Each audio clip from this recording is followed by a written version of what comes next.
ആരോപണങ്ങളിൽ നിന്ന് ഒഴിഞ്ഞുമാറാൻ സാധിക്കാത്ത വിധം രാഹുൽ മാങ്കൂട്ടത്തിന് കുരുക്കായത് പുറത്തുവന്ന ശക്തമായ തെളിവുകളാണ്.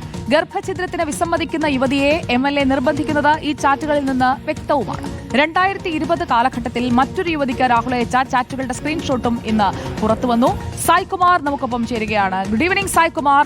ഒന്നിലൊതുങ്ങുന്നതല്ല, ഒരാളിൽ ഒതുങ്ങുന്നതല്ല, പലരിലേക്ക് എത്താൻ, പലരിലേക്ക് പല രീതിയിൽ അവരുടെ ജോലി അല്ലെങ്കിൽ അവർ വിഹരിക്കുന്ന മേഖലകൾ ഏതാണെന്ന് മനസ്സിലാക്കി, യാത്രയിൽ താല്പര്യമുള്ളവരാണെങ്കിൽ അങ്ങനെ, അല്ലാതെ മറ്റ് മേഖലകളിലുള്ളവരാണെങ്കിൽ അങ്ങനെ, ആ രീതിയിൽ ഒരു സൗഹൃദം സ്ഥാപിച്ച് ഒരു പ്രഡേറ്ററെ പോലെ പെരുമാറുകയായിരുന്നു ഈ MLA എന്ന ചോദ്യം കൂടുതൽ ചോദിക്കേണ്ടി വരുന്ന ഒരു സാഹചര്യത്തിലേക്ക് ഈ ചാറ്റുകൾ കൊണ്ടുപോവുകയാണോ? പുറത്തുവരുന്ന ചാറ്റുകളുടെ സ്ക്രീൻഷോട്ടുകൾ കാണുമ്പോൾ എന്താണ് മനസ്സിലാക്കേണ്ടത് സായ്കുമാർ?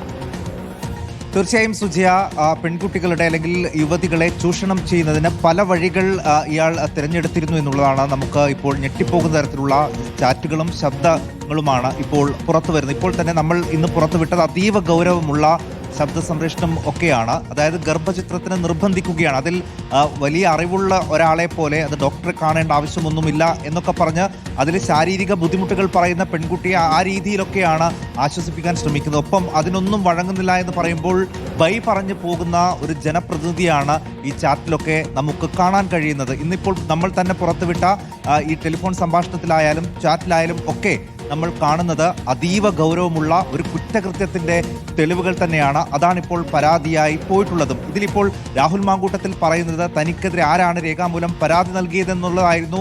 രാജിവെച്ചൊഴിയുമ്പോഴും മാധ്യമങ്ങളോടുള്ള വെല്ലുവിളി. അത്തരത്തിൽ 2 പരാതികൾ ഇപ്പോൾ രാഹുലിനെതിരെ വന്നിരിക്കുകയാണ്.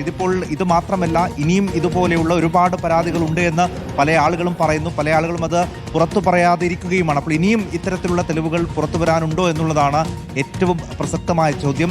ഇതിൽ എല്ലാം ഒരു ഘട്ടത്തിലെത്തുമ്പോൾ കൈയൊഴിഞ്ഞ് എനിക്കിതല്ല പണി എന്ന് പറഞ്ഞ് നൈസായി മുങ്ങുന്ന ഒരു MLAയും നമ്മൾ ഇവിടെ കാണുകയും ചെയ്യുന്നുണ്ട് സുജിയ. അതുകൊണ്ടാണ് ഒരു MLA സ്ഥാനത്തിരിക്കുന്ന ഒരാൾക്ക് ഇനി ആ സ്ഥാനത്തിരിക്കാൻ യോഗ്യതയുണ്ടോ എന്നുള്ള ചോദ്യം സംഘടനാ തലപ്പത്ത് നിന്ന് മാറിയാൽ മാത്രം ഇതിൽ നിന്നുള്ള കുറ്റകൃത്യത്തിൽ നിന്ന് അദ്ദേഹത്തിന് മാറാൻ കഴിയുമോ എന്നുള്ളതാണ് ഇപ്പോൾ ഉയർന്ന ഏറ്റവും പ്രധാനപ്പെട്ട ചോദ്യം. ഇപ്പോൾ CPM അടക്കം ഉന്നയിക്കുന്ന ഇനിയുള്ള പ്രധാനപ്പെട്ട വിഷയവും അതുതന്നെയായിരിക്കും. എന്തായാലും ശബ്ദിക്കുന്ന അല്ലെങ്കിൽ നിൽക്കക്കളിയില്ലാതെ രാജിയിലേക്ക് നയിച്ചത് ശക്തമായി ഇപ്പോൾ പുറത്തു വന്ന ഈ തെളിവുകൾ തന്നെയാണ്. അത് അങ്ങേയറ്റം ഗൗരവമുള്ളതാണ്, നിയമ നടപടി ആവശ്യമുള്ളതാണ്.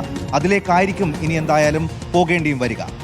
എന്തായാലും തെളിവുകൾ സംസാരിക്കട്ടെ. ഈ തെളിവുകൾ സംസാരിക്കുമ്പോൾ എങ്ങനെയാണ് ആ ചോദ്യങ്ങളെ നിശബ്ദമാക്കാൻ വെറും വാചാടോപം കൊണ്ട് മാത്രം സാധിക്കുക എന്നത് സാധാരണക്കാരടക്കം ചോദിച്ചു തുടങ്ങിയിരിക്കുകയാണ്. നമ്മുടെ കുഞ്ഞുങ്ങളടക്കം കാണുന്ന ഒരു ഷോ ആയതുകൊണ്ട് ഞാൻ ഇതിൽ കൂടുതൽ ഒന്നും പറയുന്നില്ല, ഇവിടെ അവസാനിപ്പിക്കുകയാണ്.